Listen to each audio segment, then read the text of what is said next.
Hola queridos visitantes de esta página web especializada en el Sistema General de Pensiones y en Seguridad Social en general.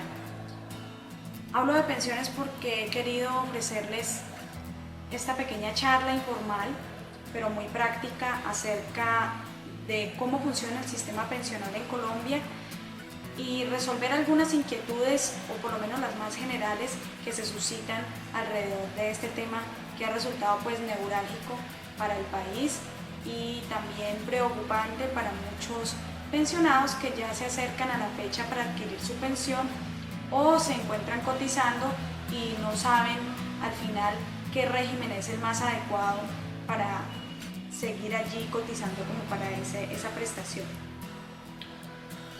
Para empezar, considero que es importante conocer, porque muchas personas no lo conocen, no lo manejan, que tenemos dos regímenes de pensiones.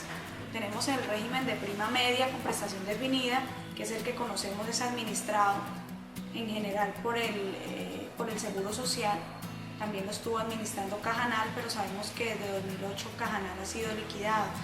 También tenemos el régimen de ahorro individual con solidaridad, que es el que conocemos, que es administrado por las administradoras de fondos de pensiones, como es Porvenir, Protección, ING, Citicolfondos, entre las más conocidas. Hay muchas más. Debemos precisar que el régimen general de pensiones, su norma general es la Ley 100 de 1993, la cual ha sido objeto de varias reformas, entre ellas la más importante, el Acto Legislativo 01 de 2005, el cual ha traído una serie de limitantes en ese derecho de pensión. Por ejemplo, limitó la mesada 14, ya no todos tienen ese beneficio de la mesada 14. También lo que trató de desaparecer fueron los regímenes especiales. Lo que intenta cada reforma es tratar de constituir un solo sistema para todos, igualitario, lo cual todavía no se ha podido lograr. Pero entonces esta charla va a ir enfocada a esas personas que ya tienen los requisitos o están a punto de cumplir los requisitos por efectos de la transición.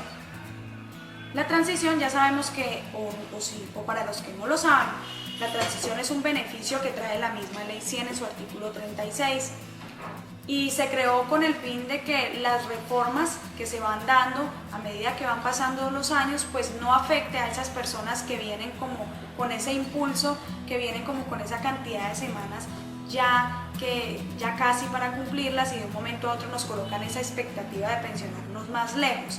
Entonces son esas personas que ya están a punto de cumplir su pensión y que se ve afectado ese derecho de esa persona por las reformas que le van haciendo al Sistema General de Pensiones y que son necesarias a medida que van transcurriendo los años y van cambiando las condiciones. El régimen de prima media, que es el administrado por el Seguro Social, ¿cómo funciona? Básicamente, los jóvenes que estamos hoy en la fuerza laboral y los que están actualmente trabajando, cotizamos a ese sistema para que las personas que ya están a punto de obtener sus requisitos puedan obtener una prestación que ya está definida.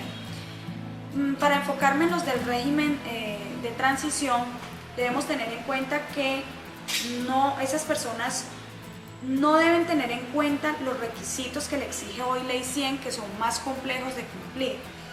Esa persona que debe cumplir con ciertas condiciones que ya en un momento se las voy a dar,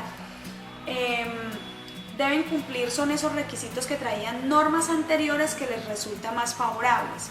Por ejemplo, antes los funcionarios públicos se regían por la Ley 33 de 1985. Esa ley no traía más requisitos que demostrar que tuviese 55 años de edad si era hombre o mujer y demostrar que tuvo 20 años de servicio al sector público. Con esos simples requisitos ya se hace acreedor a una pensión del 75% del IBL, es decir, del ingreso base de liquidación. No es lo mismo para esas personas que son régimen de transición, pero que vienen cotizando en su mayoría de tiempo al Seguro Social. Esas personas tienen un régimen diferente, que es el establecido por el Seguro Social en el Acuerdo 049, que hoy en día es el Decreto 758 de 1990.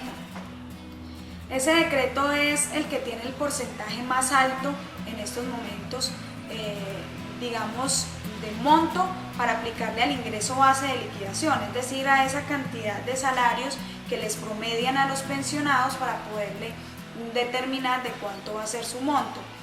Ese decreto exige que los hombres tengan 60 años de edad, 55 años si es mujer, y tener 500 semanas cotizadas en los últimos 20 años al cumplimiento de la edad o 1000 semanas en cualquier tiempo. Como se puede observar, pues son unos requisitos, digamos, más fáciles de cumplir, más fáciles de alcanzar que los que trae hoy la Ley 100. ¿En qué consiste el régimen de transición o cómo hago yo para saber si soy beneficiario del régimen de transición? Es muy sencillo.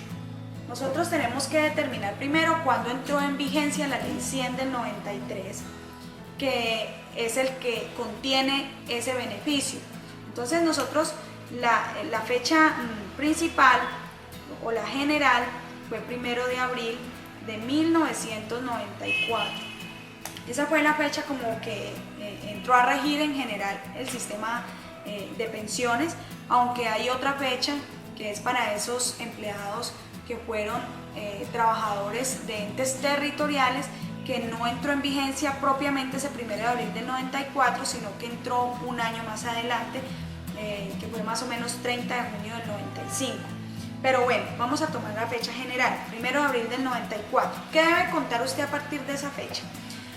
Usted a esa fecha, a 1994, debió haber cumplido 35 años de edad si era mujer o 40 años de edad si era hombre, y al menos haber hecho una cotización al sistema de pensiones antes de esa fecha.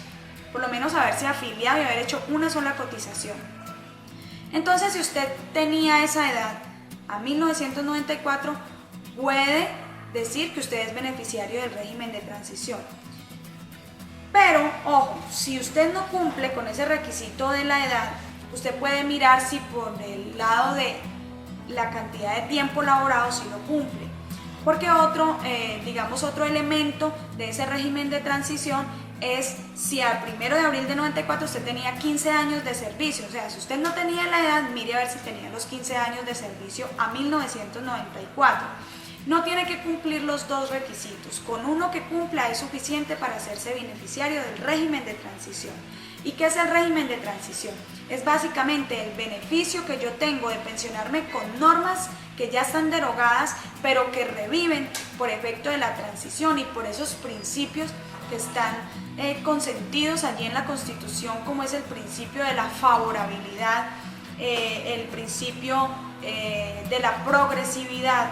Son principios que han estado en el Código Laboral y en la Constitución y que se han tenido en cuenta para que esas personas que están a punto de cumplir esos requisitos de pensión no se vean afectadas por las reformas que le hacen al sistema pensional. Por ahora, creo que es básico que aprendamos esta lección. Si nosotros aprendemos cómo determinar que somos régimen de transición, se nos va a hacer más sencillo determinar qué norma me es más favorable, porque tenemos una amplia gama de normas dependiendo del tipo de trabajador que yo sea. Yo puedo ser un funcionario público, yo puedo tener el tiempo cumplido como funcionario público, o lo puedo tener trabajando en empresas privadas. Puedo ser del Ministerio Público, por ejemplo, si yo tengo tiempo cumplido en la personería, en la procuraduría. Entonces, también tenemos el régimen de los trabajadores de la rama judicial. Ellos también tienen su régimen especial. Los regímenes exceptuados, como los docentes, que son administrados por el Fondo Nacional de Prestaciones Sociales del Magisterio. Entonces, como podemos observar, todavía hay un cúmulo de normas que nos hacen más complejo el aprendizaje acerca de cuál es la norma que a mí más me favorece. Entonces, por ahora, esa es la lección que yo quiero que se aprenda en este momento, y más adelante voy a empezar a desarrollar cada uno de esos regímenes. Espero que hasta el momento esto sea un abrebocas, esto les sea muy útil. Ya saben, aquí están mis datos en mi página web para el que quiera contactarme para realizar algún estudio pensional. Hay personas que tienen unas características muy especiales que a veces no permiten que pueda acceder a ese derecho pensional. Entonces nos vemos en otra próxima lección. Que estén muy bien.